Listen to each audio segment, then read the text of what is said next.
Suzanne would do anything to be famous. She's going to be the next Barbara Walters. I believe that Mr. Gorbachev, the man who ran Russia for so long, I believe that he would still be in power today if he had that big purple thing taken off his forehead. To be on television. You're not anybody in America unless you're on TV. Was a chance she would die for. You're on. Good evening from the WWEN Weather Center. Weather Center? Have any of you actually ever been on television before? To be a star. You gotta be able to do things that ordinary people wouldn't do. Was the opportunity she would kill for. Okay. And that's exactly what she did. I don't think I need to tell you that today was a hot one. 4. With just a slight chill in the air. 3. Nothing is gonna stop her. 2. Did you get the gun? Yeah. 1.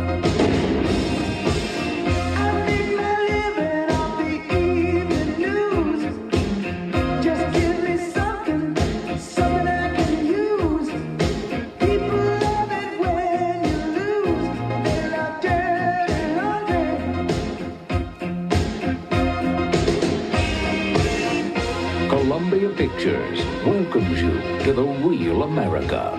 Suzanne, did you get those kids to kill your husband? Where criminals get to be celebrities. It was on First Edition and American Justice. And celebrities get away with murder. It's nice to live in a country where life, liberty, and all the rest of it still stand for something. Nicole Kidman is to die for.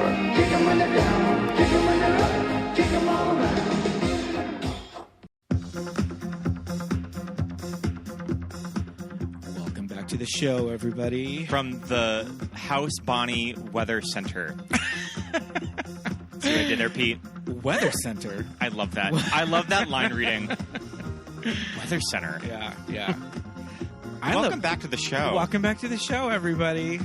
This is so much fun. I'm glad we got to this movie. Yeah, I am too. I love this movie. Yeah, it is. It's a really good rewatch if you haven't seen it in a while. But let's just get right to it. Everybody listening, my name's Pete. And I'm Scott, and these are the movies that made us gay. Yes, indeed. We had a very dear friend of ours. I may actually just want her to do our show just so we can catch up with her, but actually from Keep It Weird, you have moved away from Los Angeles. I have. Ashley. Hello, everyone. Welcome back to the show. So pumped to be doing is this like your fourth movie that you've done? I've lost count. Yeah, I've done The Witches, The Cell, Encino Man, Death Becomes Her, and Death Becomes Her.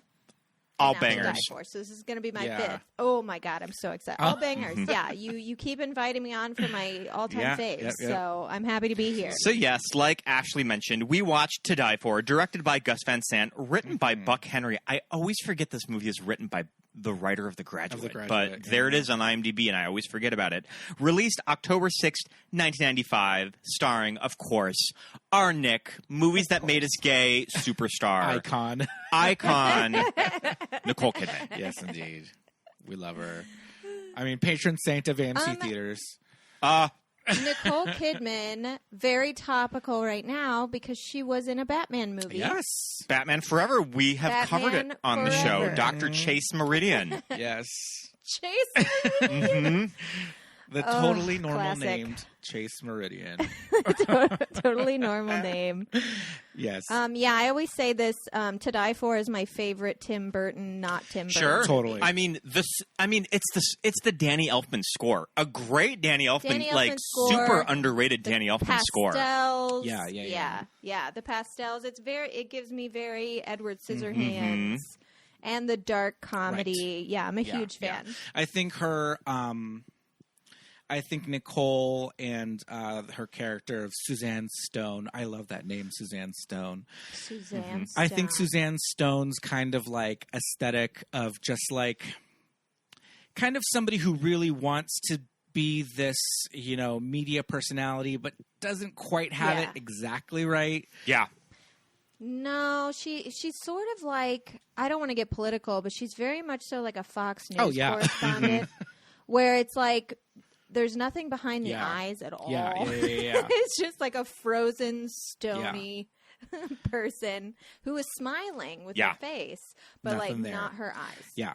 And now she'd have that parted down the middle, blonde. Oh, yeah. With the long curls down the front. Waves towards the bottom, yes. In like a bold red top, absolutely. Yes. But for the 90s, she's giving us this kind of almost bouffant like style. I mean, just sort of Jane Polly. Yeah. The Jane Polly look. So, but yeah, that whole aesthetic does definitely give me very like Edward Scissorhands, kind of going. Oh, yeah. That, if you just heard the score and like didn't see the movie, you would think like, is this Beetlejuice? Yes.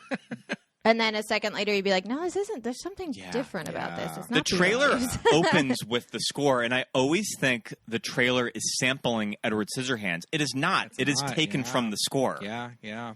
Amazing. I always love those Danny Elfman scores that aren't for Tim Burton movies, because immediately I'm like, who directed this? Danny Elfman has done way more than Tim Burton movies. It's just obviously his most famous. And he's had a working relationship for a while with Gus Van Sant. He was, I think he got his first Oscar nomination for Good Will Hunting. And also he did... That's right. He did Good Will Hunting a few years later. And also he... he didn't compose the music for Psycho, but he conducted it. Right. For the Psycho remake. For the Psycho remake. Yeah. I mean, the connections... For the shot-for-shot Psycho remake, which I have not rewatched, and I said I would when you guys covered it. We did it. I was listening to it today. And I said I was going to, because I listened to the episode, and I was like, I got to. And it just, like, wasn't streaming for so long. I just need to track it down and, like, rent it, because I really want to rewatch it. Now. It might be free on Peacock. Ooh, Peacock. Yeah, I forgot about Peacock. Peacock's got some hidden gems. Peacock and Tubi. And that's our free ad for Peacock. You go. Not sponsored. Not sponsored. The ties between this movie and Good Will Hunting are very interesting. Yeah. Gus Van Sant kind of like stable of actors and crew and all that is really cool. And I was reading today that I think that Ben Affleck came in to read for the Casey Affleck role. Too old. Gus just ended up casting Casey because he just sort of read scrappy teenager a little better. I think that my affinity for Casey Affleck and Joaquin Phoenix had to have stemmed from this movie. 100%. Because I just loved them. They were so good in this. And I saw this when I was like 12. Yeah. And I know that they've had some problematic situations in the past, decade or whatever, but I've always just had a soft spot for both of them. Totally. And the type of role that you would probably see Joaquin's brother play just a few years earlier. Yeah. And I mean, that was you can see River in some of the work that he does. Yeah. Well, I mean, we'll go a little deeper into that later, but Scott, do you have some fun information or some fun stuff that we can do with our pal Nick? So this is our fourth Nicole Kidman movie of our Nick. We have done Batman Forever, Practical Magic, The Moulin Rouge, and now To Die For.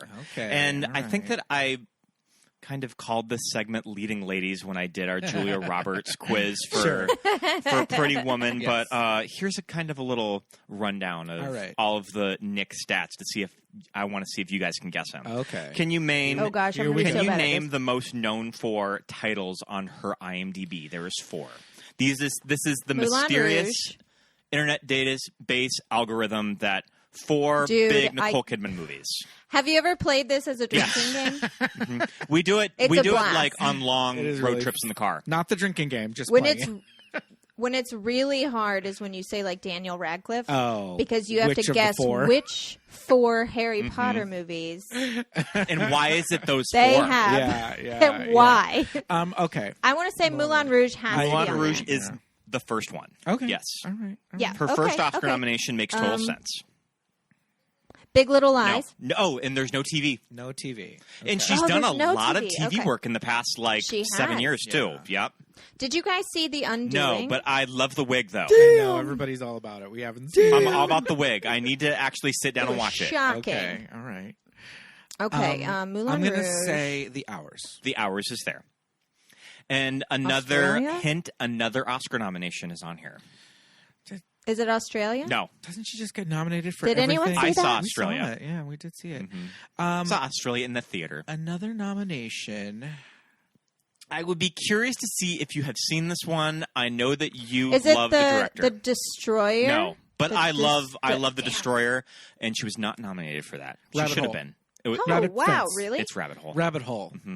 Okay. She's really Rabbit good in Hole. Rabbit Hole. Shit, I forgot she did Okay, that. so the fourth one is really random, and it's been there for years. Sometimes it's Top Gun? sometimes No, she wasn't wasn't in in Top Gun. sometimes it's bumped off, Uh-huh. and then it'll end up back on in another few weeks. Okay. This is a independent movie of a very controversial director, and I know that Nicole has been very vocal of how very Is it Woody difficult Allen? the shoot was when she did it.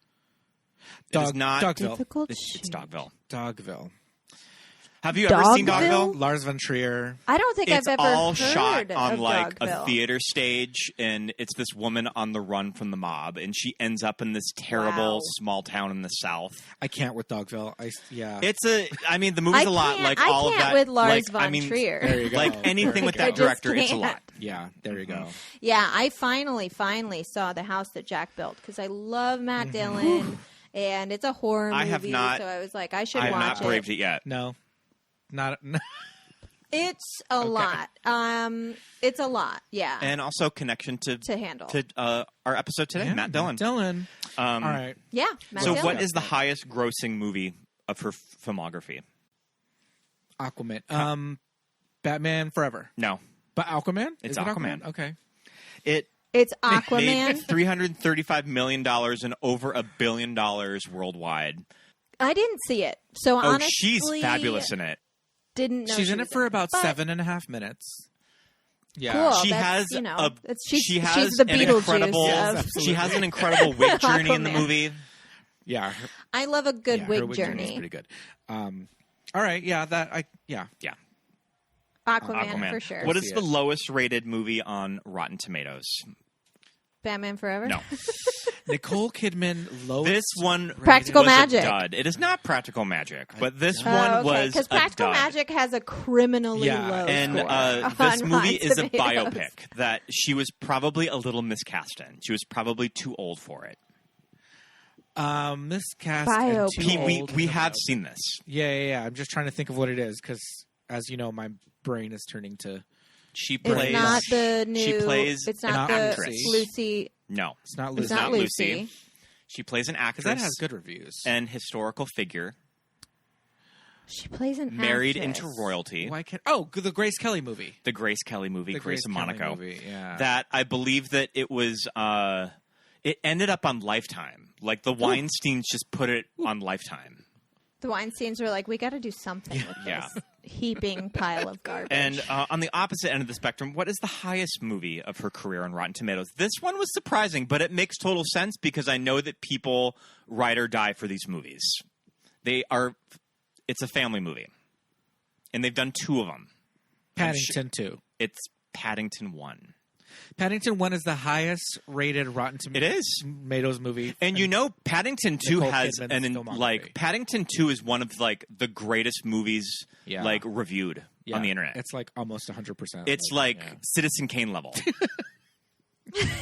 I haven't seen the Paddington movies either, and it's a shame. they're very because cute. I want to just to see Paddington 2 because it had like a 100% on Rotten Tomatoes for the longest time. It might I still. think it does. So. She's really fun in Paddington.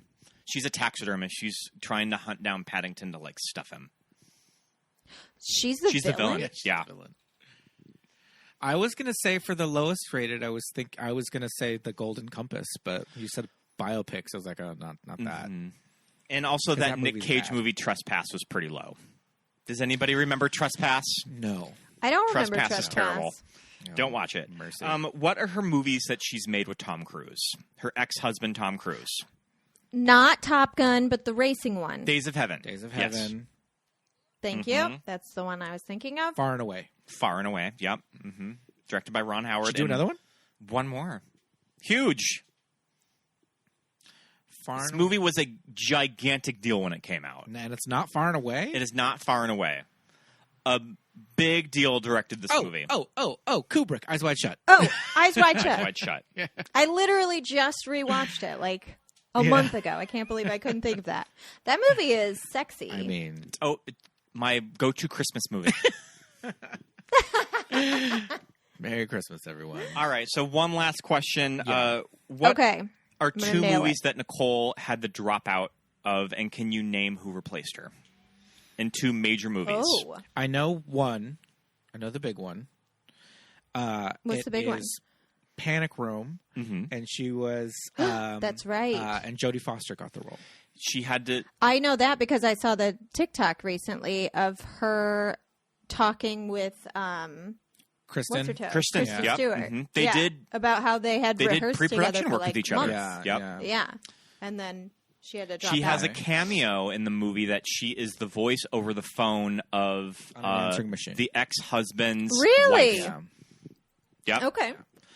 And then there's another movie. This one I had kind of forgotten about. I doubt that either two of you had seen this movie, and it ended up winning its leading lady an Oscar. It's from the late 2000s. Late 2000s. Late 2000s. I think that she had to drop out because of a pregnancy. Who won the Oscar? Was it Kate It's Kate Winslet? Winslet. Yep. It's Kate Winslet. So she won the Oscar for... Revolution Road? No, not... Oh, The Reader? It's The Reader. Wow. And also that movie is directed by the director of The Hours. Right. So it kind of makes sense that it was intended for her. Okay. Nicole. Interesting. So that is our little Very Nicole Kidman interesting. quiz. Yay, Nick. Our leading ladies quiz. Nicole Kidman, I sure do love her. You know, for a long time, she wasn't my favorite. And I think, you know, when she first started, she had trouble letting go of that dialect. Yes. She had trouble letting go of that Australian dialect. And I think she concentrated so hard on getting rid of that dialect that she didn't really get to act. But she has grown into herself, man. She's killing it. She definitely She's disappears fantastic. into roles. Like She Suzanne does, Stone. yeah. And this role, she's incredible. Yeah. And I don't know if I could appreciate that as a kid when I saw it.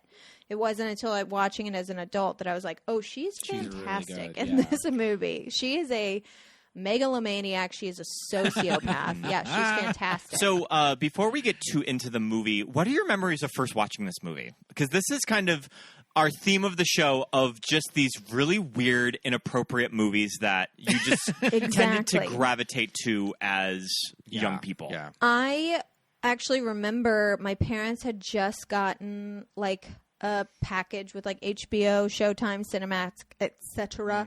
And I remember it was like the afternoon and I caught a little bit of it, and it was definitely one of the sexual scenes between Suzanne Stone and the teenager.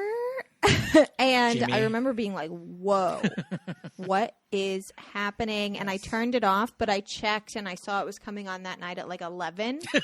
So I snuck downstairs and I watched it for the first time. And I just remember being like, I'm not supposed to be watching this. Yeah, totally.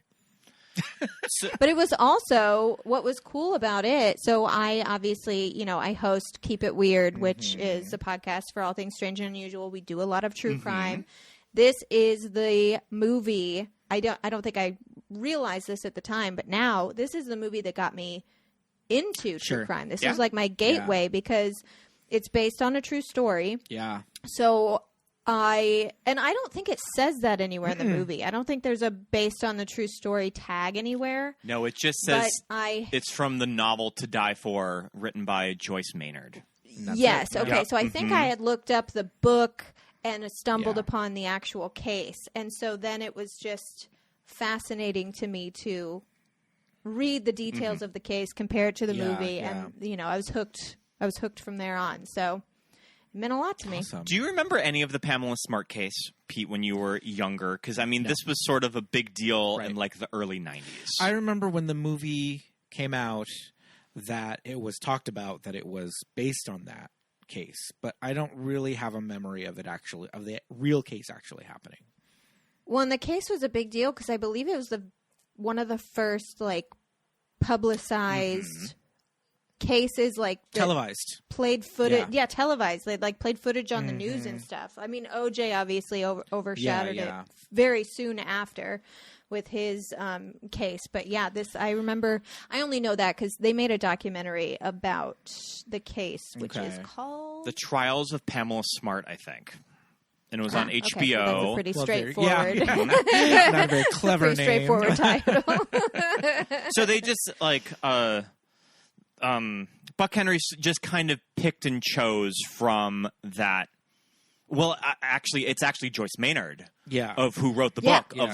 She picked and she kind of cherry picked from these real life. This real life occurrence of this woman that was teaching a class in high school. I think it was on like media, and one of her students ends up murdering her husband.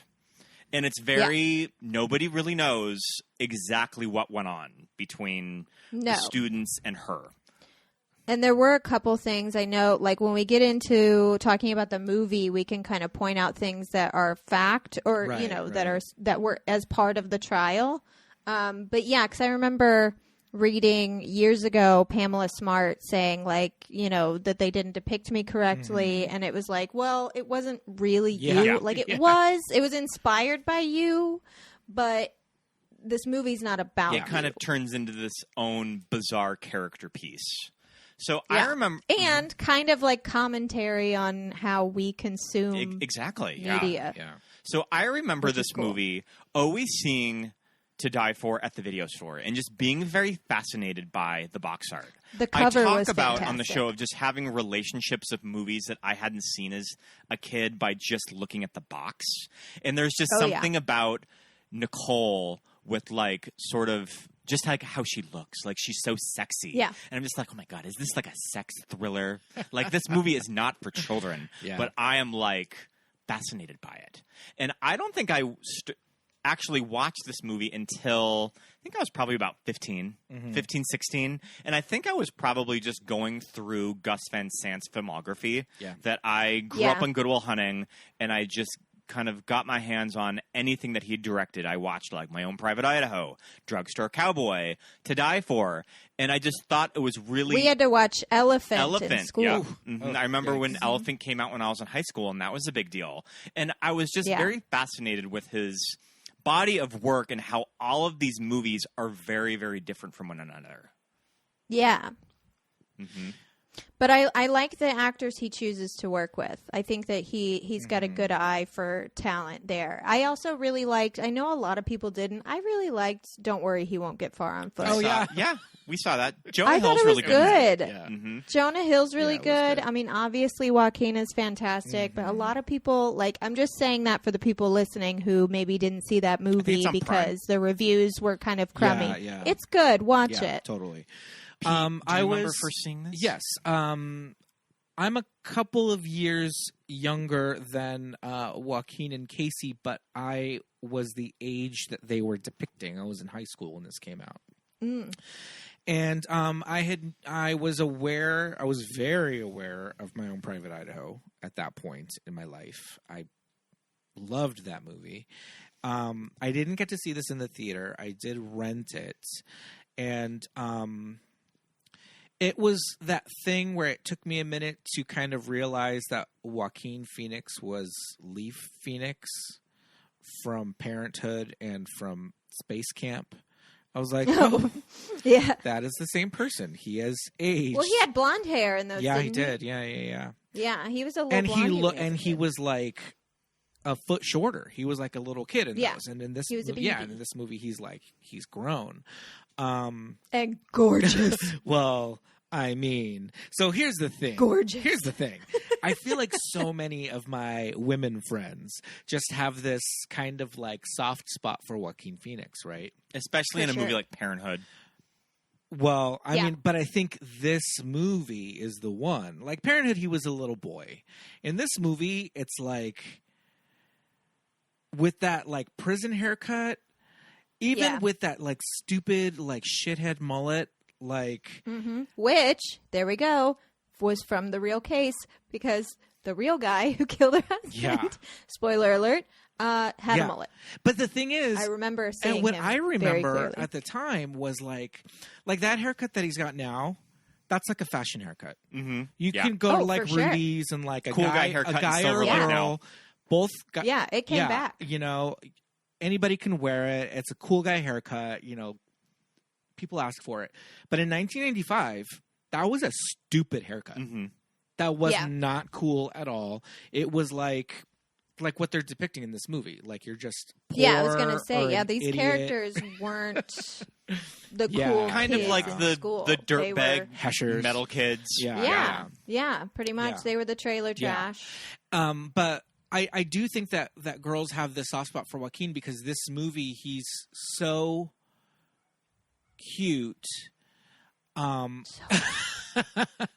it's like now it's like, you know, like we were saying, like, you know, there's kind of weird, problematic things. My issue with him is I just think he's kind of up his own ass as an actor, you know? Yeah. For sure. I could totally see that. Mm-hmm. And my big thing when rewatching this movie last night, and I have not seen this movie, like, legit, no joke, in 25 years. Like, oh, really? Rented it in 95 on VHS, saw it, loved it.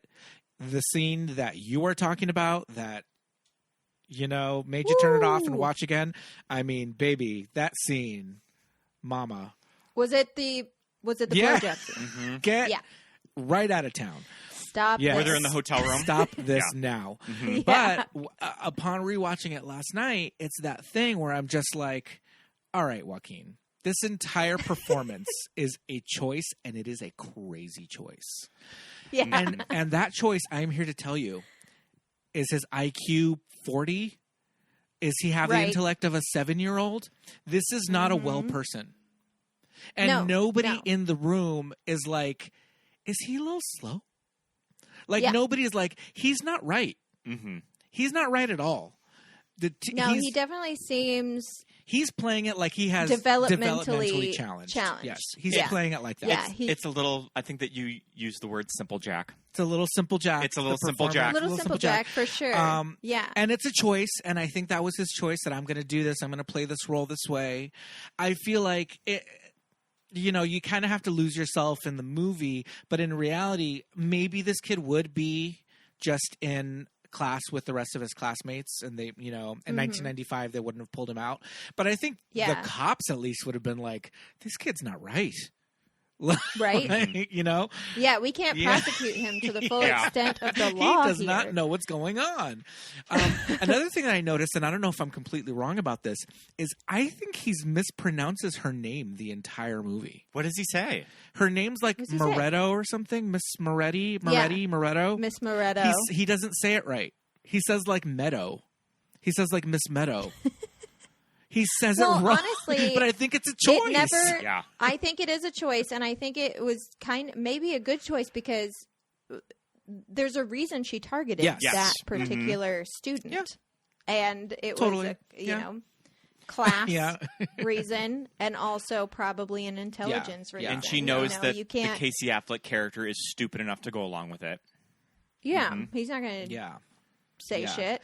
And the I'm sorry, what's the girl's name? The actress that plays the young girl. Her character's name is Lydia. And the actress, I was like, who is this girl? And Scott's like, I don't know. Her name is Allison Folland. Mm-hmm. Allison, really Folland. good. Yeah.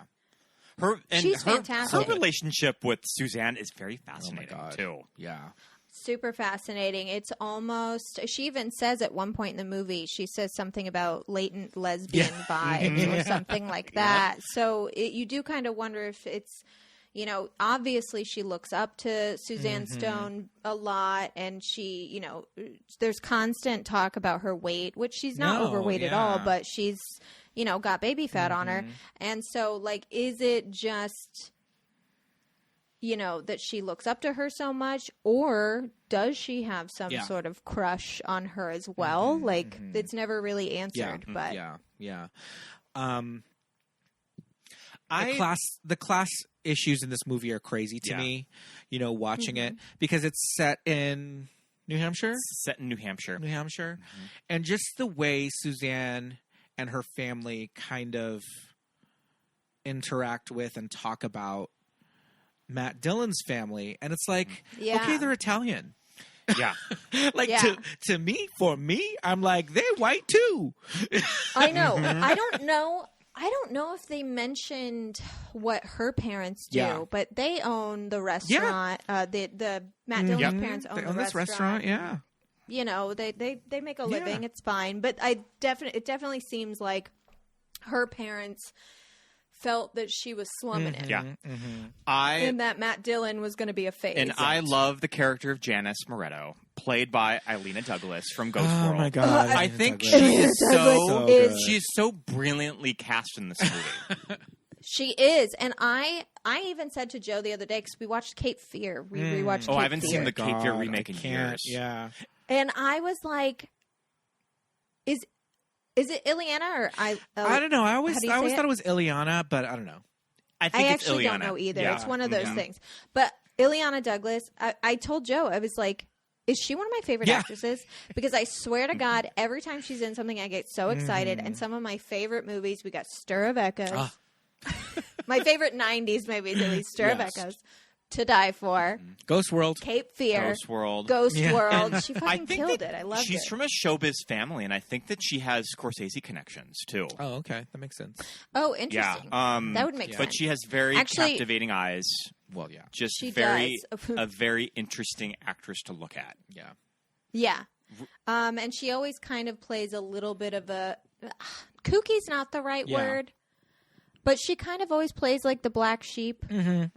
Even in this movie, she was a little bit of the black sheep of the family.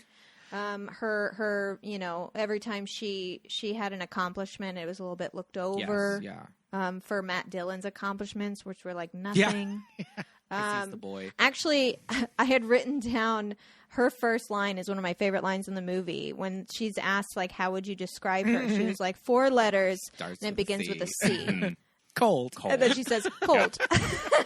And, like, just how she's introduced, like, skating up to the camera. And that's what's kind of clever of how this movie is structured, is that it's done like a segment on hard copy or court TV, that you're having all of these characters reflect on Suzanne when this is all done. And you see it all throughout the movie. Yeah.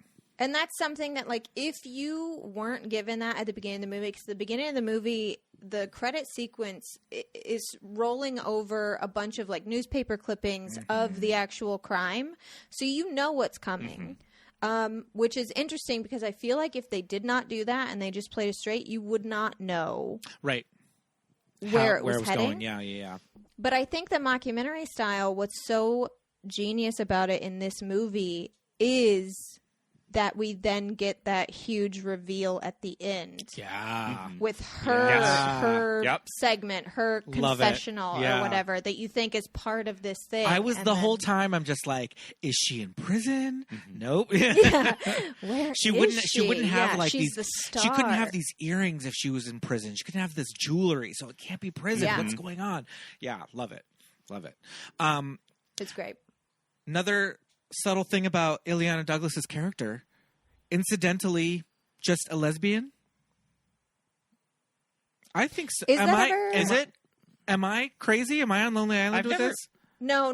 I thought that too, especially when they show her when she gets the phone call about her brother. And she's in she's at the movies. When she gets the phone call about Matt Dillon, she's at the movies.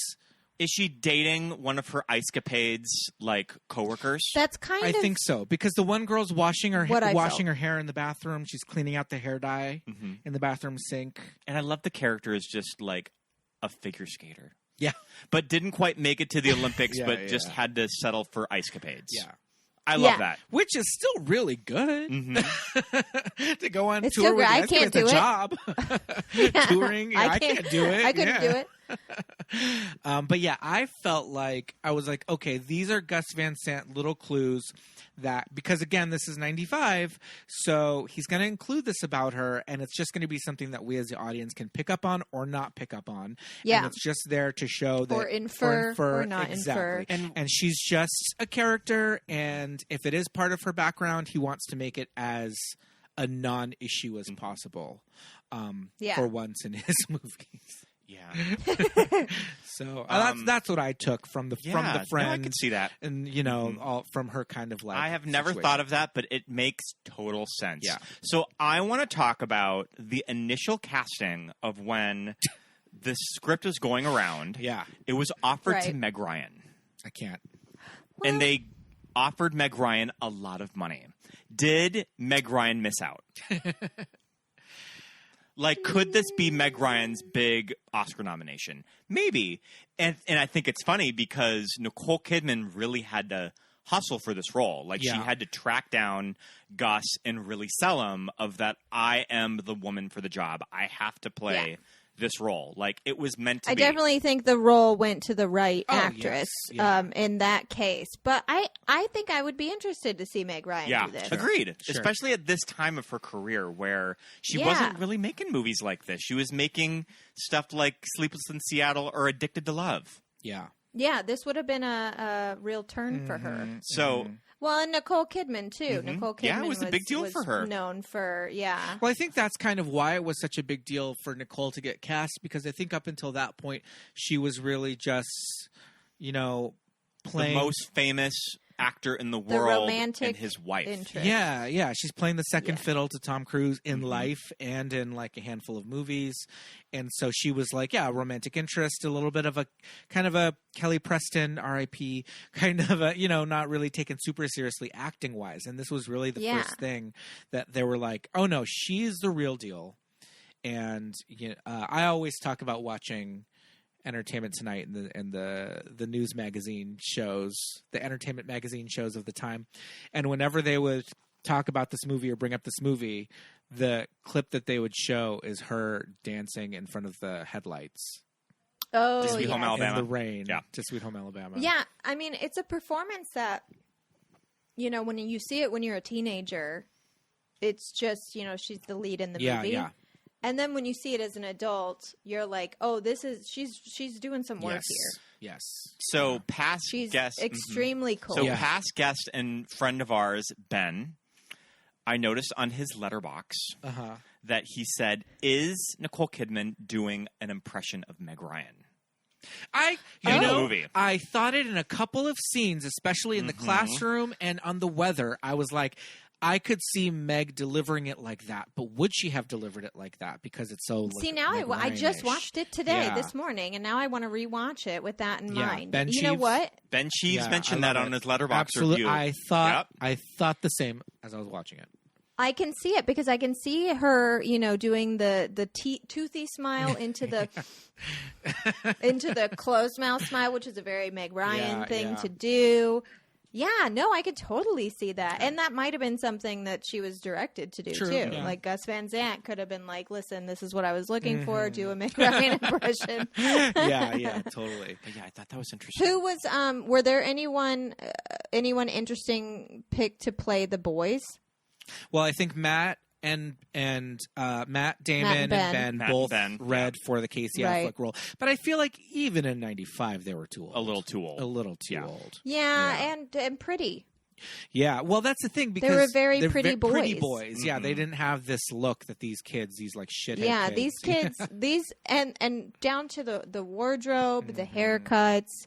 I mean, their hair looked dirty in most scenes. Like their clothes were obviously hand-me-downs. They didn't wear cool shit. Yeah. Like I feel like a lot of times today, when you have a movie, a mainstream movie where they show like the rough and tumble kids, it's almost like they put them in leather jackets, but they put them in like $200 leather jackets. I'm looking at IMDb, and Jeremy Davies, Johnny Galecki, and Adrian Grenier also were Oh, young wow. actors that were considered for Jimmy. Yep. Mm-hmm. Johnny Galecki Still too can pretty. get dirtied up, but I don't think he's strong enough as an actor, really. Sorry, Johnny. Yeah. Come on our show Sorry, next Johnny. And also, same thing with Adrian Grenier. It's Come on just anytime. like, I mean, bless him, he booked Entourage, but I don't really know if he could have done I don't know a if he would role have like this. I don't know if we would have gotten much of a dynamic performance out of. I mean, honestly, Joaquin he kills it. He's heartbreaking, and like you said, that choice to be kind of slow, it just makes it that much sadder. Yeah, totally. I'm glad that they didn't, because the real case of Pam Smart, I believe it was 4 boys instead of the 2 and the girl. And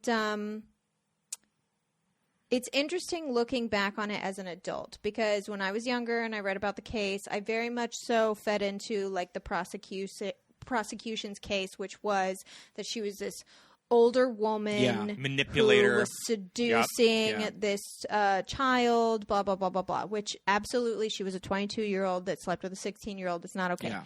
But as a 34-year-old, I'm like, 22 years old, that is a child. Yeah. That is a baby. Yep. That is an infant. Yeah. Like, it's not, I understand legally, yes, she is an adult, but to frame it in that way, I think is very interesting because, and she even said in an interview once that the boy, which I want to say his name was Matthew, I could be wrong, he was actually he had more sexual partners than she had up to that point. Yeah. Mm-hmm. She had really only had a boyfriend in high school that she had done some things sexually with, and her husband. Mm-hmm. So that's interesting as well. Yeah. To think about.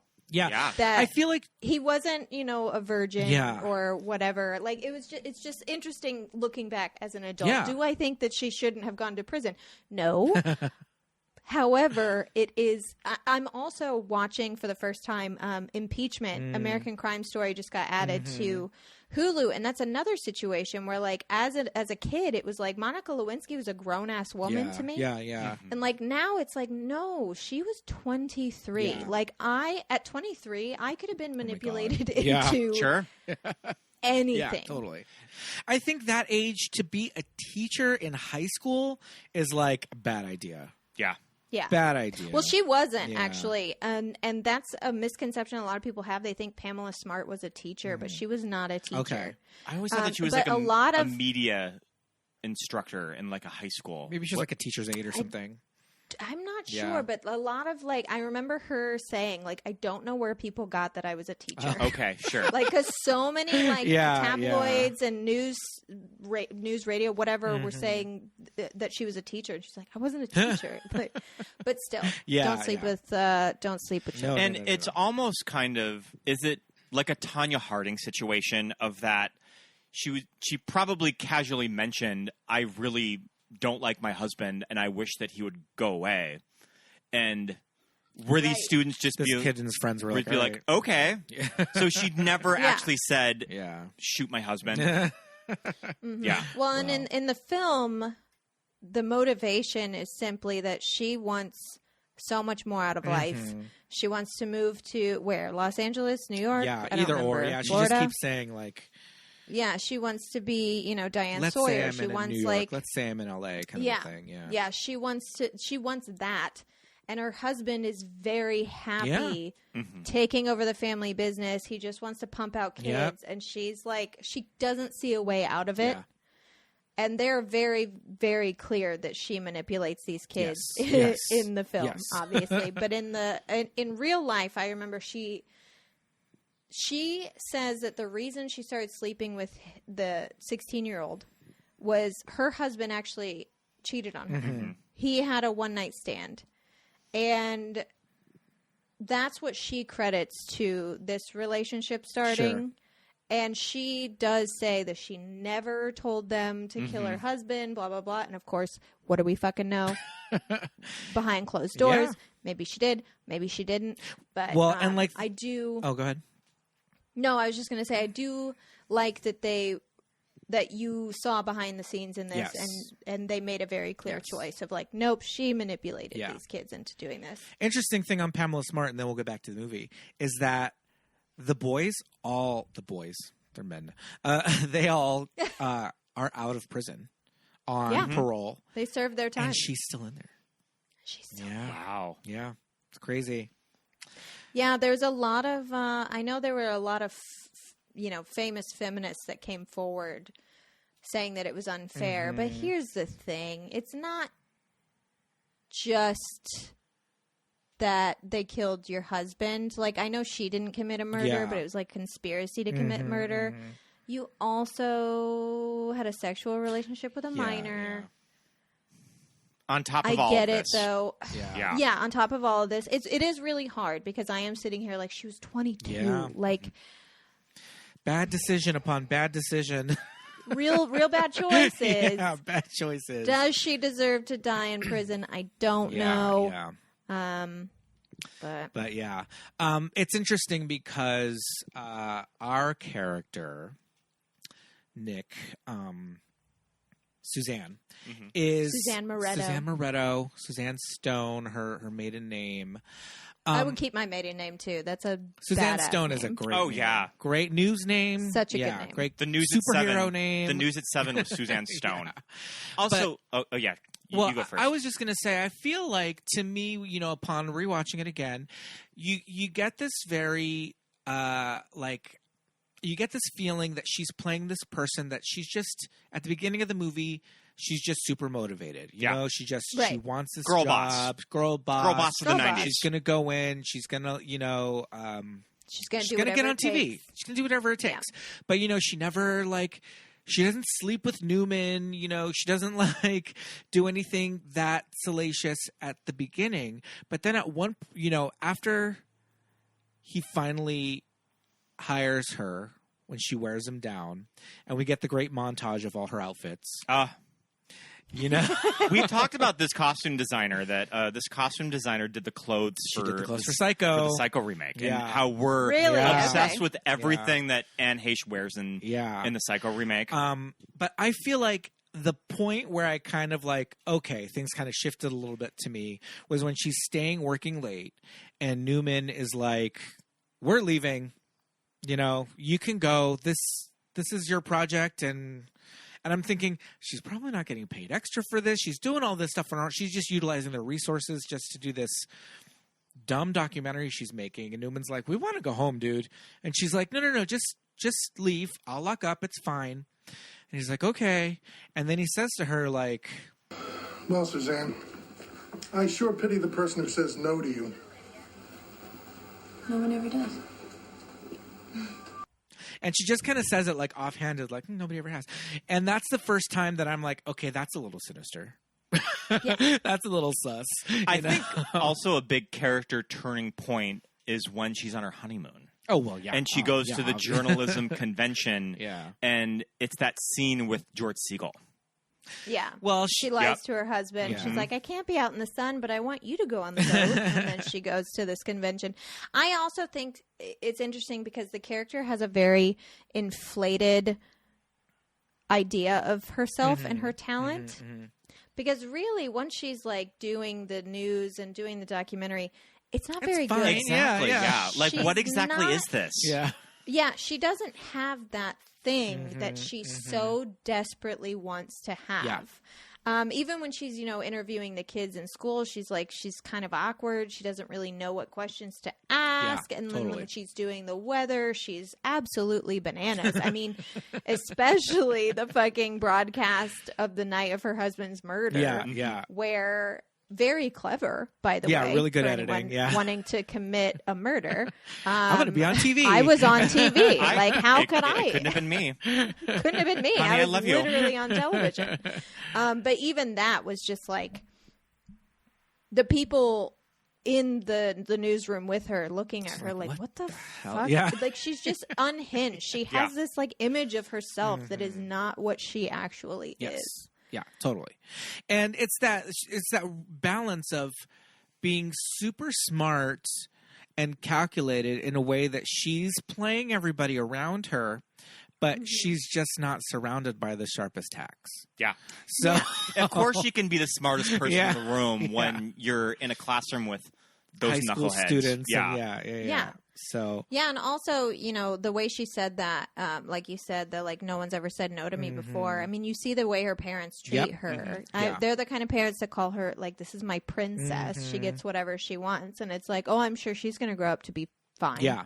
And she has the sister, but the sister's mostly silent, you know. Yeah, and that was interesting that like they didn't develop that character in any way. Yeah. And Ileana Douglas is kind of onto her, but she really kind of makes, you know, pains to kind of separate herself from her so they're not really, you know, not really around her that much. So yeah, it's she's really smart to an extent, but you're right. She doesn't really understand that she probably does not have what it takes to actually make it out of this town. She made it on this local, you know, channel, but like, you know, Newman was telling her at the beginning, he's like, this is cable access. It's not like it's not the job that you're looking for. I get the feeling that she thinks that she's like real hot shit in the town, like everyone knows who she is, and like, you know, and in reality, like no. But yet it's funny though when I kind of think of kind of the social media age, and now we're living in like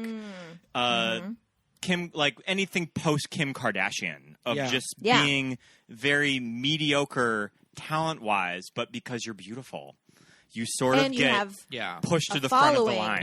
Yeah, exactly. I mean, even poor kids these days trying to get into acting. One, if you don't have a family member in the business, like just go home. Don't do this to yourself. But also, just like I know for a fact that they're asked, well, how many followers do you have? Yep. Yeah. And it's like, well, I didn't know I needed to beef up my Instagram to be a performer. Like, what? I mentioned Kim Kardashian. I guess no shade to Kim Kardashian, but it's one of those things that At all. we were discussing earlier of that sometimes we want to feel like I hate to say bad for Kim Kardashian because it's like she's not like. Yeah, there's nothing to feel bad about. But when you feel sympathy for her with this whole back and forth with Kanye, then she makes some stupid fucking statement this week of just get up your like people just don't want to work today. And just get up off your butt and like make it happen. It's like, okay, and it's thanks, like, Kim. I wouldn't mind working, 60-hour work weeks either if my work usually involved just being followed around by cameras or, you know what I mean? Like, and I don't clean my own house and I don't do my own laundry. Like, shut up. I know it is. Yeah, Suzanne Stone would have been an influencer, 1,000%. Yeah, you're not. Whether she was a successful one, I'm not sure, but she would have absolutely been there. You're not interesting unless you're on TV. I also like what the young girl says at the end too, where she's like, she always says like if you're on TV, you should try and be on TV because if you're on TV, you're your true self. Yeah. You're the best version of yourself. And she's like, and she said something like everyone should get a chance to be on TV. And she's like, but if everyone's on TV, who's gonna watch? Yeah. I was like, that. It reminds me of that Andy Warhol. Like, in the future, everyone's going to be famous for 15 minutes.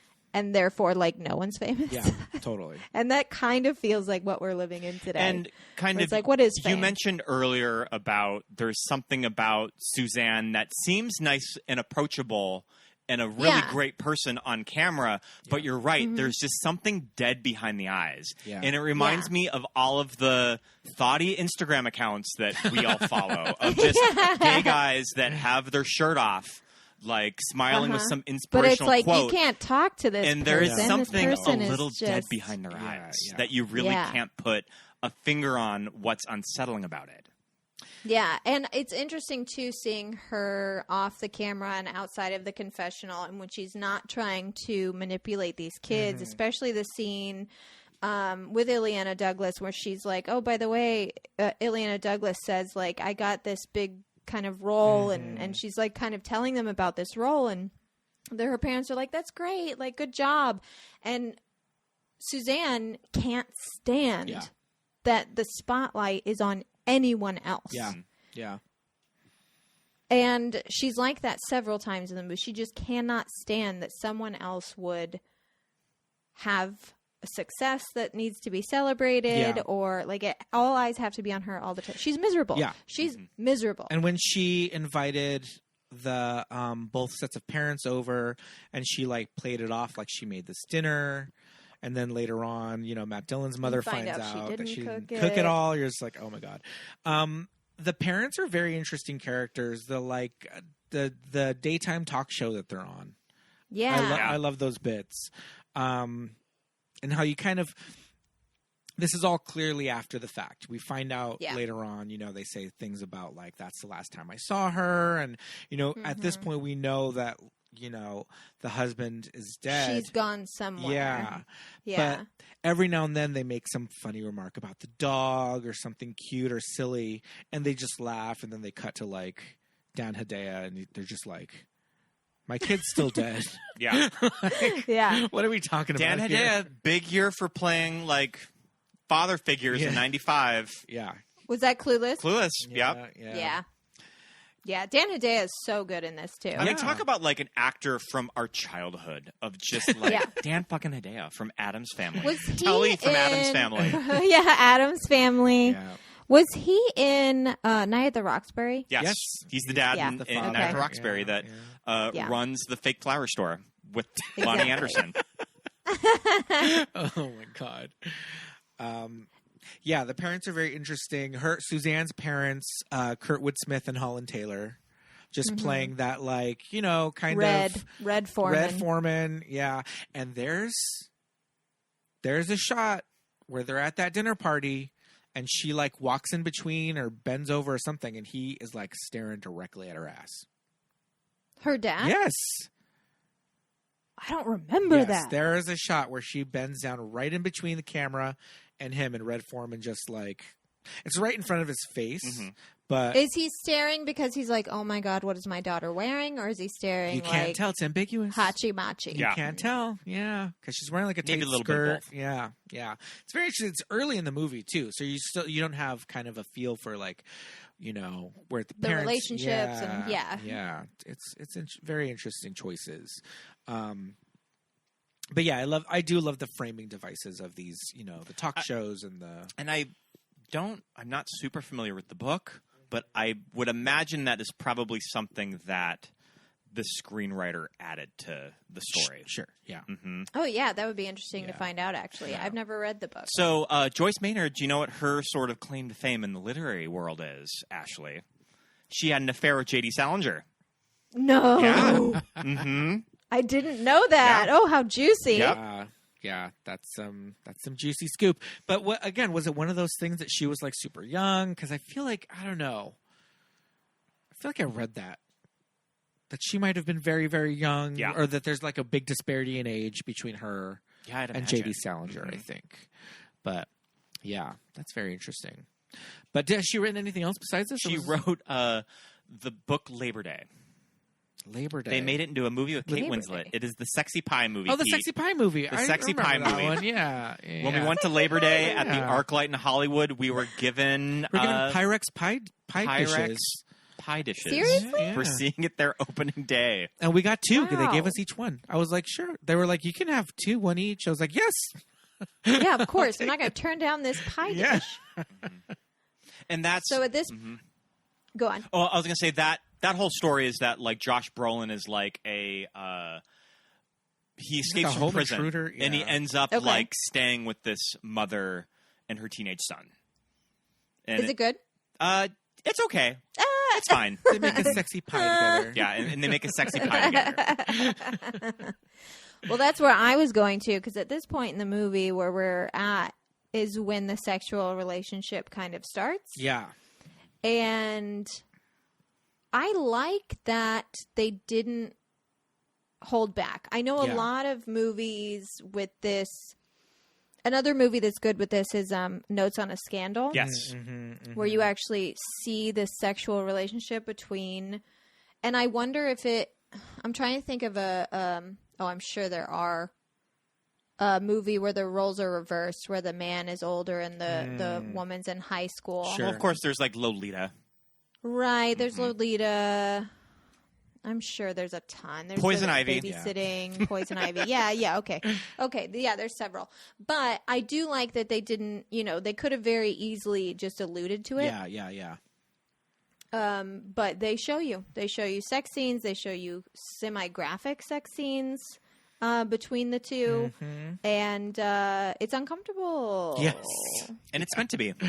And it's meant to be. Yeah. It's not supposed to be like, no, yeah, it's cringy. But just, for sure. the way she kind of orchestrates everything. Like, he's working late at the restaurant. You two come over to the house.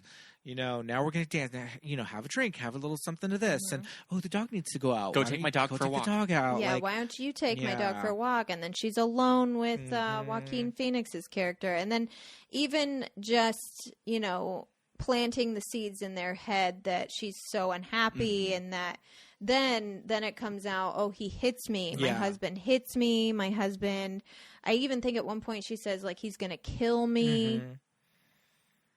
Which is, and now that I'm talking about it, I think it's kind of genius that Joaquin Phoenix decided to act a little slower because he is very sexy in a way. Yeah.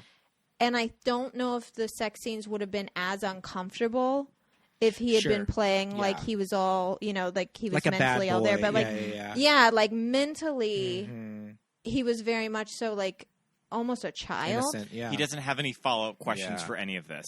No, he just goes along, especially the scene that we kind of alluded to earlier, the blowjob scene, where she's going down on him and saying, like, did you get the gun? Yeah. And he says, stopping. no. Yeah. And she keeps stopping, and he's like, why are you stopping? And she's like, well, I'm not going to keep going unless you give me what I want. Yeah. And he doesn't even care otherwise.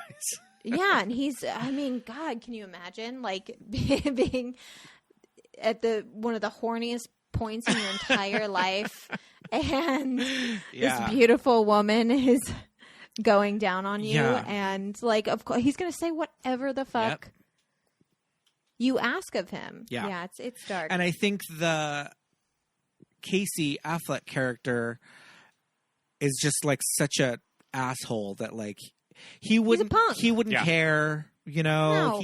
He doesn't have follow-up questions about it because he doesn't give a shit, No, and he's promised $1,000 and some CDs. Yes. Exactly. Yeah. I love the CDs. Yeah. He wants $1,000, okay, and some CDs. Just throw those in. Bring him the tower and buy him, like, the new Pearl Jam album. Yeah.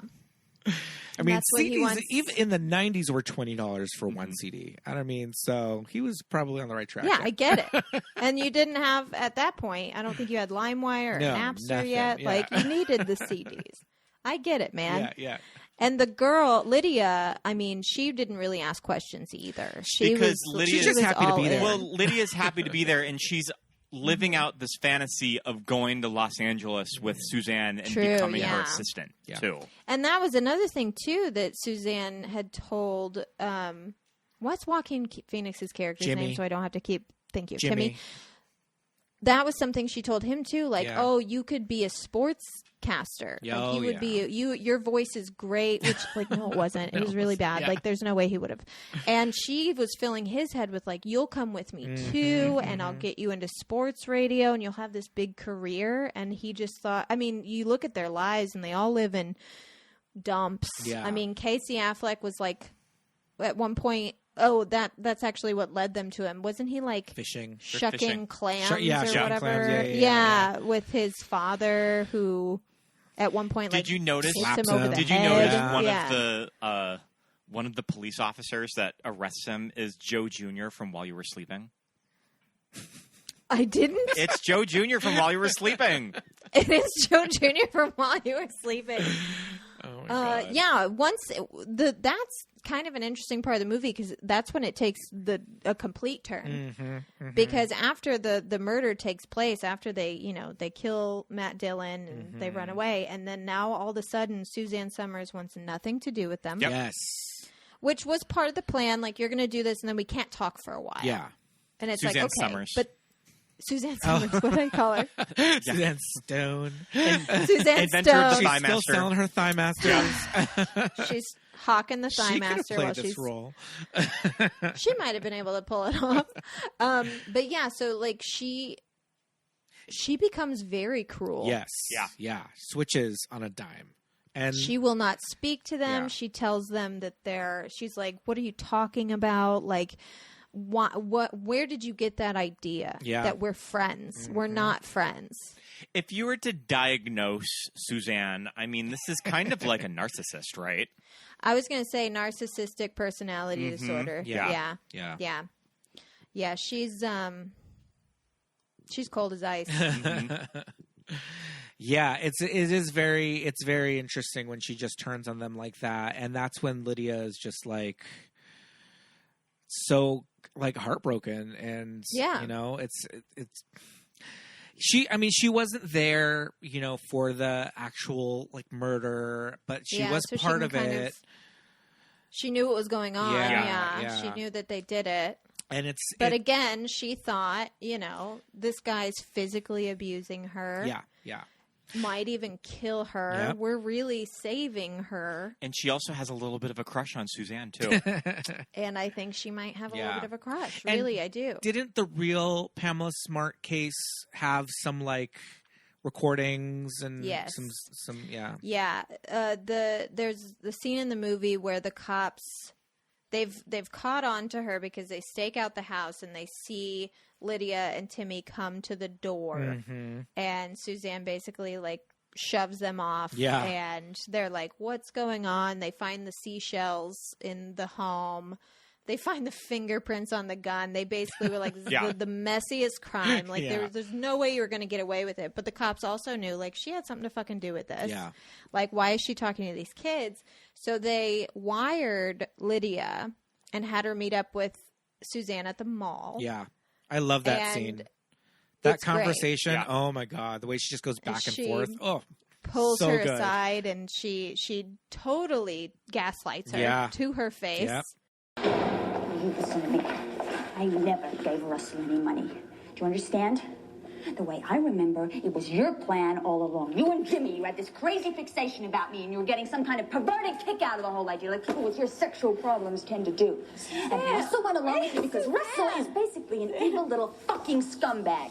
Who I'll bet you were having some kind of sick, dirty sex with, in spite of your lesbian tendencies, huh? Wait a minute! Wait a minute! I thought we were friends!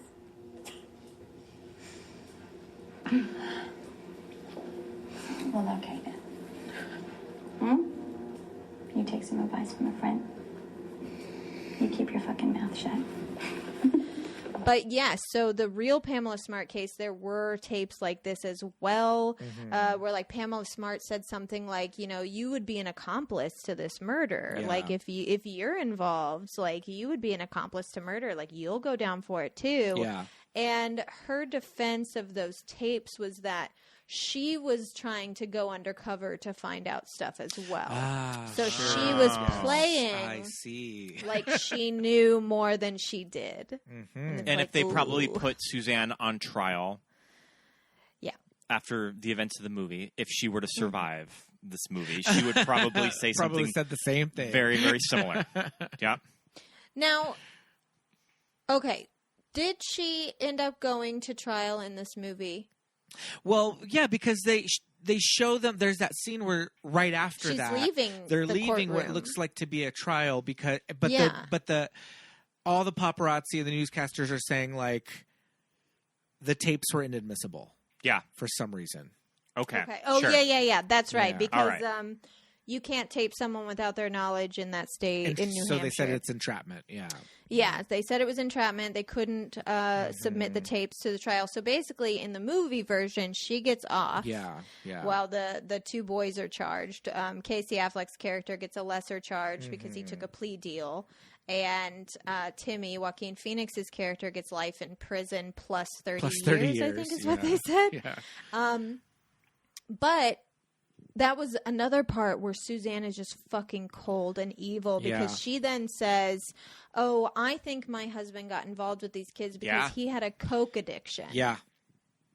And it seems which like wasn't true. No, and it seems like she just pulls this out of thin air in the moment. Out of thin air. Yeah. Just trying to make her husband, just trying to put more suspicion off of her in anywhere else. You know, even though she was like, I loved my husband so much, but he had a drug problem, and I'm pretty sure these kids were supplying him with drugs, which I think is the turning point for Matt Dillon's parents as well. Yeah. Because they were like, this bitch has got to fuck her her big courthouse step scene you saw. That's her Norma Desmond moment. It's her big Norma Desmond moment. That this is sort of like the opening act to Suzanne Stone at 7 on Fox News. But she's so far gone that she sees the news people, the it's mics. almost like an audition reel for her. Yeah. Mm-hmm. Yeah. Yeah. Well, I mean, there's so many of those shots where, like, I love the scene where she's just found her husband dead. Mm-hmm. She's holding the dog. What's the dog's name? Like Harold or something? Walter Cronkite. Walter, that's right. I knew it had an old man's name. She's holding this little Pomeranian, and she sees all the lights outside. And the cops are like, you don't have to talk to those people. And she walks into the light, and she's like touching her hair to make sure her hair looks good. And she just feels all this attention on her. And it's exactly what she wanted. Yeah. She got exactly what she wanted. Mm-hmm. And then especially that courtroom scene when she walks out, the audio that Gus Van Sant plays is applause and cheering. But it doesn't match what they're they're like yelling at her, like, what do you have to say for yourself? But she hears like praise and applause, and she's just basking in it. It's wild. She's very disturbed. Yeah, that's why I say it's her Norma Desmond moment. Where she just has no idea what's going on. She's like, I'm ready for my close up. Like, I'm ready. Let's shoot this movie. My makeup okay? Yeah. But Ashley, if you're ever driving down the road and you see David Cronenberg. Maybe not follow him around like the pond under a bridge to see what he has to show you like around the corner. Yeah. Which is such a great like casting because it's like we didn't even think about any of that as kids.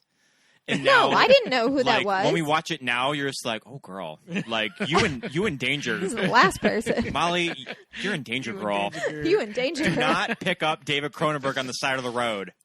Well, and that's where the big turn comes, where you realize that this whole time she wasn't a part of this documentary. Yeah. This was her self-taped, whatever for the studio, and which was a smart thing for Matt Dillon's parents to. I'm sure they were the ones that came up with the cover story for why she would be meeting this guy in the middle of nowhere. Oh yeah. Okay, so were Matt Dillon's parents mob connected? I think so because the whole time, it was kind of thrown around in like, well, you never know, like they're Italians, and the whole time it's like, oh, come on, you like racist, like elitist snobs. But then lo and behold, he, and I think probably in towns like that, if you own an Italian restaurant, and there's might be. If there is maybe a mob in that you neighborhood, don't have a mob connection, but you know a guy who knows a guy. You know somebody that does, though. Yeah. Shakedowns, all that stuff. Maybe they come in breakers. And get some money to like keep his restaurant safe. I don't know. Yeah. But it turns out that maybe there was a little bit of truth to and there Red was Foreman. a very, very clever short little. What would you call it? Not a spoiler.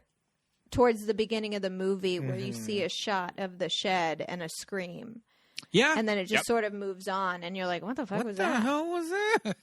And then at the end, you realize it's her getting murdered. Honestly, I love the way they ended this movie. Yeah, that beautiful shot of Ileana like skating over her dead body. I will skate on your grave, bitch. Yeah, and just that beautiful Nicole Kidman, like cold as ice face. It's just like, I mean, it's kind of a cold forever. It's kind of a cliche of just like Nicole Kidman does have a very icy look about her. A frozen face. Yeah. I mean, she's very warm and charming in interviews, but Nicole does just have a very icy look about her. Mm-hmm. Yeah. That she's just very pale, and just the image of Nick underneath the ice is so beautiful and haunting. And David Cronenberg took Walter, her dog. He did. I was like, oh, is he going to shoot that dog? Does not shoot the dog. Yeah, I like that she dies at the end. I like that little piece of justice, especially since, the story was changed in that she got away with it. Which could be kind of a shitty way to end the movie. They could have ended the movie with her, another option to end the movie with her, like, on an actual news program with her icy smile and being like, she got away with it, this fucking dirty bitch. But I don't know. I like the justice. Yeah, totally. It works way Do you know what it kind of reminds me of? Ashley, what did you think of I Care a Lot with Rosamund Pike? I didn't see it. I mean, I didn't see it. I Care a Lot kind of has a similar ending where you think this evil bitch is going to get away with it. Yeah, and then it gags you at the last moment. Well, because the thing is, most of the time, bad people get away with bad things. Yeah. True. But I definitely, in this viewing, saw a lot of parallels with Gone Girl. A book like Gone Girl in the movie. Totally. That I can tell that... who the fuck wrote Gone Girl? I can't remember her name. But I can tell that, she clearly... Gillian Flynn. Clearly was a huge fan of Gus Van Sant's To Die For. Yeah. Ileana Douglas's character definitely reminds me of Ben Affleck's sister. Played by Carrie Coon. One cigarette a day. I remember that for some reason. They didn't add that in the movie, but that was such a weird character thing that stuck with me from the book that, like, it's in my head forever. I don't know why. And just Amy Dunn also is just this iconic movie narcissist that you kind of can't help but root for. Yeah, you're kind of like, you know what? Actually, I don't care if she gets away with it.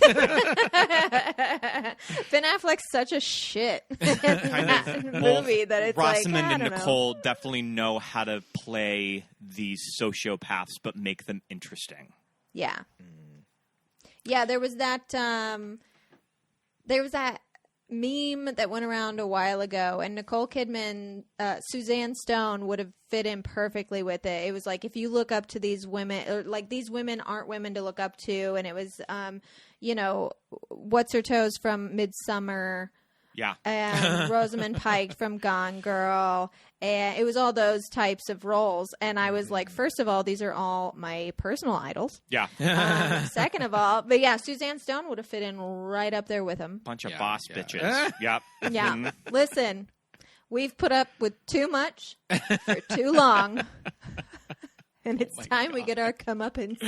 There's a line in Roger Ebert's review of this movie that I thought was really good. Her Suzanne Stone is utterly absorbed in being herself that there is an eerie conviction even in the comedy. She plays Suzanne as the kind of woman who pities us because we aren't her. And you know what? We never will be. Yeah. Yeah. I like that. Yeah, that's that inflated idea of herself. Yeah, where it's just, she is all that in a bag of chips, as the kids in the 90s would have said. But really, she was kind of a hack. Yeah. Well, I'm still saying it. Yeah, this movie is very interesting in that I feel like it kind of brought Gus Van Sant a little bit more mainstream credibility. Yeah.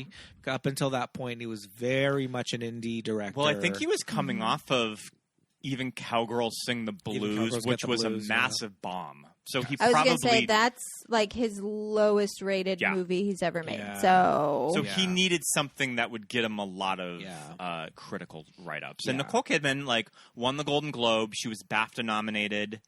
To Oscar snub. I mean, the 95 Best Actress race is famous for being a little unusual because, I mean, maybe who was it? The Best Actresses maybe weren't nominated. Who won that year?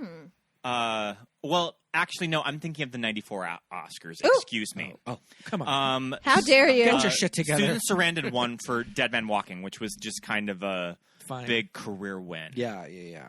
But also, I mean, another Stone, Sharon Stone was nominated for Casino, so kind of a badass nomination. Yeah, I would imagine that Nicole probably ran 6th or 7th in that race. Was Joaquin nominated? No. Don't believe so, no. Mm-hmm. Really? Yeah. Wow. I thought he was great. Yeah. I didn't know until today when I was sort of like I was trying to brush up on the Pamela Smart case today because I hadn't seen that documentary in like 12 years. So yeah. That was a good. Also Pamela Smart was convicted on my 3rd birthday. Wow. March 22nd, 1991. Love it. Wow. Yeah. Crazy. Wait, was that my 3rd birthday? Hold on. Yeah, my 3rd birthday.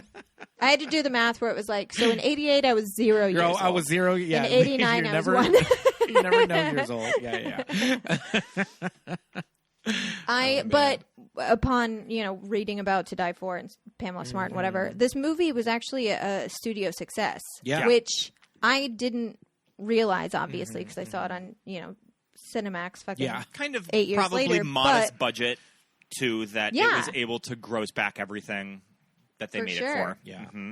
And like nothing major scene-wise. I will say the scene where they shoot Matt Dillon is done really well. We didn't talk enough about Matt Dillon. We didn't talk enough about Matt Dillon. He's incredible. Matt He's Dillon's incredible. good, but it's just sort of the character is kind of a rug in the movie. That he's just sort of walked all over. So it makes sense that you don't remember a lot of him because that's just sort of the character on the page. Yeah. Yeah, that's true. I just think that he's one of those actors that gets looked over a lot. Yeah. As sort of just like a guy who got lucky in the 90s. I mean, I would imagine that even Matt Dillon has trouble remembering his Oscar nomination, which was for Crash. For Crash, yeah. Yeah. My we don't have to favorite. talk about Crash. My favorite movie. But I will say in Lars von Trier, The House That Jack Built, that's one of the best performances I've ever seen. Oh, okay. Yeah. All right. I would say it's worth it to watch the movie, as much of the movie as you can, just to see his performance. I actually showed Joe one scene from it. It was just a scene, like nothing grotesque is happening. It's a scene where he is attempting to get into a woman's house to do something nefarious to her. And he's kind of bumbling over it and fucking it up a little bit. But it is chilling. Like, Joe was like, turn this off. He's so good. Wow. Okay. Yeah, apparently I'm a Matt Dillon Dillon's stan. had a very interesting career, and Wild we Things. were watching Little Darlings. Oh, interesting. About a year ago, Started and I'm out just like, oh like my a god, 15-year-old. Matt Dillon in this movie is so sexualized, and he's like 15 years old, and I feel a little dirty. I feel weird about it. Was Matt Dillon was not in the remake of The Blob. Was that his brother? That was his Or was brother. that him? Yeah. That was Kevin. Yeah. Okay. Yeah. I knew it was a Dillon. I couldn't picture which one it was. Kevin Dillon, on the other hand, Diet Matt. not as dynamic, not as compelling a performer. I mean, the Blob remake's pretty cool, though. So The Blob remake fucking slaps. yeah. That movie slaps. That movie has, I know it's like technically sci-fi and less horror, but that final girl rules. She is so capable. She's never talked about, and she is Shawnee awesome. Smith? Yes. Yep. And she's amazing. Yeah, she's great. We need to give her more credit. She's never on any of the final girl lists, and she rules. She's in summer school. So what year? 2 years later, we get Good Will Hunting. Good Will Hunting, 97. Yeah. Wow. Mm-hmm. And I believe that the Ben Affleck and Matt Damon sort of had to go to bat for Gus Van Sant to direct that movie. That like they really had to insist that it had to be him. Yeah. With Miramax, which was a good choice. Yeah. Yeah. I mean, it pretty much got like Gus carte blanche to make anything, and he decided to make the Psycho remake. And he decided to do a if shot you want to for hear, shot. if you want to hear our thoughts, go back to our Psycho remake episode. It's a good episode. I was listening to a little bit of it today. I'm here to tell you it is in the top 10 of our most downloaded episodes of all time. So Hell yes, it is. Yep. How many? Do you think people ever tune in thinking they're getting the Psycho original? It says right in the title, 1999. It does? Okay. Yeah. So I hope. Well, because I not. remember one time I was listening, not to plug another podcast, but I was listening to How Did This Get Made? And it was an episode on Jack Frost. And they got to like halfway through, and they were like, "Wait, show of hands, how many of you thought we were doing the horror movie Jack Frost?" And like some people raise their hands and they're like, "Boy, are you lost?" Oh no! Yeah, this movie doesn't have Shannon Elizabeth murdered by a snowman in the shower. Yeah. Raped Sexually by a assaulted, snowman. raped by a snowman in the shower. Oh boy. Yeah, no, it is. Movie. The title of our episode is Psycho, parenthetical 1998, directed by Gus Van Sant. Okay, that's the full title.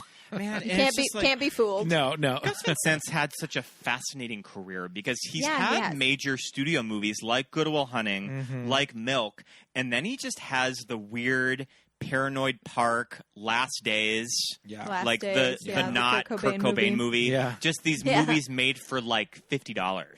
Yeah, yeah. Well, and I don't know how many people have actually seen Elephant. Like I said, I saw Elephant because we were required to watch it in school because it was very relevant for the time. Obviously, if anyone's listening and has no idea what Elephant is, it was basically his Columbine movie, and it's just sort of that was an interesting film. Yeah, I used to because it's just you're just following this kid around in his day at school, and then all of a sudden a gun comes out. You know what I mean? Like it was just very. I just don't know how was that a success? Like a commercial success? Well, I think it won the Palme d'Or at Cannes. Oh, wow. So it did. Big of, I mean, maybe not a financial success, but definitely a critical one. Yeah. I was very fascinated with that lead kid from Elephant, and he didn't go on to do anything. The blonde one. No, Isn't he in I was Transformers? actually wondering. He was in Transformers, and you also guys. I think that he's in The Lords of Dogtown too. He is in Transformers. He's Shia LaBeouf's weird friend who's like hanging upside down in the tree. He's not even like the main kid. He's Shia LaBeouf's No. dumb friend. Yeah. Oh my gosh. Yeah. But also, I mean, when you look at Gus Van Sant's profile on IMDb, Elephant is number 1. Oh, too. wow. Wow. So Okay. goes Elephant, Drugstore Cowboy, Paranoid Park, and My Own Private Idaho. Interesting. Okay. We need to eventually do a My Own Private Idaho episode. Yeah. It's Yeah, we coming. do. I'm We'll sure you'll we'll do it get eventually. to it. Yeah. We have to. Yeah. And there is a movie that when I revisited that movie when I was like 30 years old, completely different experience of watching For it sure. now than I was when I was 17. Oh yeah. I actually haven't seen it since I think I was in college, so I was probably 19. So it's time for me to rewatch it as an adult too. That's something that I really don't feel like I became an adult until the last 2 years. Like I really feel like I've grown up simply because I look at everything so differently. Like I said, like Monica Lewinsky, that is a literal baby child in that situation. Like it's so much more fucked up. So rewatching old movies is a good time for me to go back and be like, okay, what do I think about it now? Revisit As 13. a person. Catherine I Hardwicke's do. 13. I need to revisit. I have we it just did that. on DVD. Yep. I had to break out our DVD for it. I'm pretty sure it has the family video sticker too, because it was one of those family video, when they had too many copies and they'd sell some off. And I am pretty sure I have the family video copy of 13 as well. Yeah, it's wild. Oh man. Well, this movie's so much fun. Yeah, this It movie is. rocks. I'm so glad that you guys had me on for this, just to give me an excuse to rewatch it. I mean, it fucking rules. I mean, The we talk performance about is amazing. Nicole a lot on this podcast, and I Right, think naturally. for me, it is one of my favorite performances of her career. Yeah. I would say so. Yeah. Absolutely. Mhm. It's just. And there's a lot of good ones. I was going to say it gets a little rocky with the last 5-6 years because she's just killing it in everything she does. Yeah. But I would say absolutely this is one of my favorites of hers. Yeah, totally. Thank you so much for coming on, Ashley. Thank you so much for having me. It was so good to see you guys. It's so too. good to catch up likewise. with you. Nice to We catch saw up. you on one of your last nights in LA. Yeah. You and Joe look very happy, not living in it. Los Angeles. LA will always have a very special place in my heart. I'm so glad I moved there. I wouldn't have met you if I hadn't moved there. I wouldn't have started a podcast if I hadn't moved there. But also, I'm very glad to be gone. For all of this, Ashley, is our fucking job at Barnes & Noble. Barnes & Noble. Be in, baby. Noble responsible for all of this? Maybe. Possibly.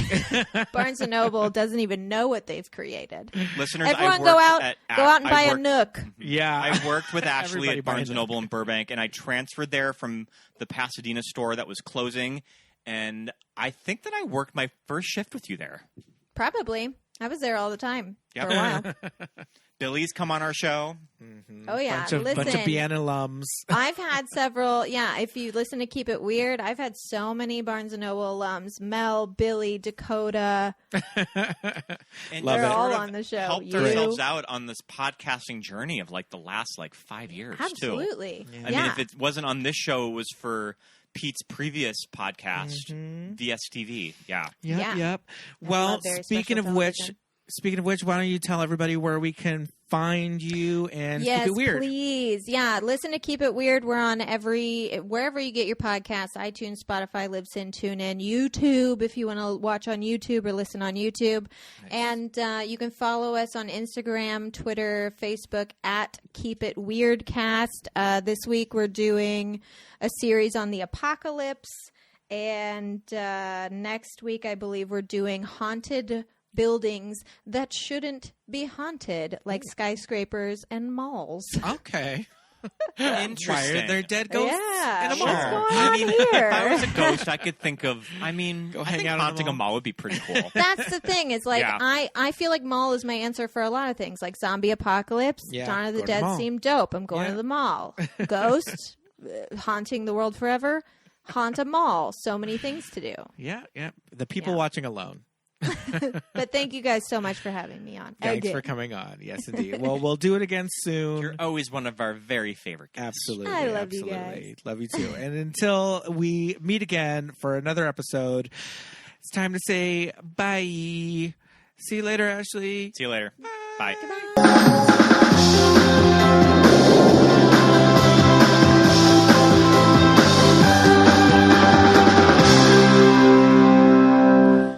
And thank you so much for listening, everybody. Fun show. Yes, I love indeed. this movie. We love Ashley. We love To Die For. We love Nicole Kidman. Our Nick. Nick. I didn't hate too much on Joaquin. I thought I was going to spend the entire episode just dumping on poor Joaquin, but I let that one go. Let him slide. Mm-hmm.